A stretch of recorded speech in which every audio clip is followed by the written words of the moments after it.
नमस्कार. चंदनाच्या झाडाला विषारी सापाने विळखा घातला म्हणून चंदनाचा सुगंध कमी होत नसतो.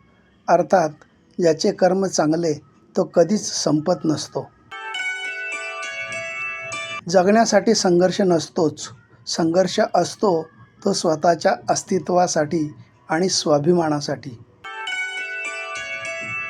वयाने कोणी कितीही लहान मोठा असू देत, वास्तवात तोच मोठा असतो ज्याच्या मनात सर्वांसाठी प्रेम, स्नेह व आदर असतो. अडचणीच्या वेळेत सगळ्यात मोठा आधार म्हणजे स्वतःवरचा विश्वास, जो मंद हास्य करत तुमच्या कानात प्रेमाने सांगत असतो, सगळं व्यवस्थित होईल. आपण वाऱ्याची दिशा बदलू शकत नाही, परंतु आपला पतंग मात्र निश्चितच नियंत्रित करू शकतो. गोड फळं देणाऱ्या झाडाला जसे जास्त दगड मारले जातात, तसेच प्रामाणिकपणे आणि माणुसकीने वागणाऱ्या माणसालाच लोक जास्त त्रास देतात.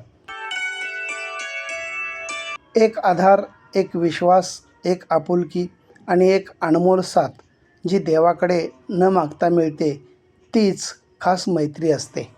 धन्यवाद.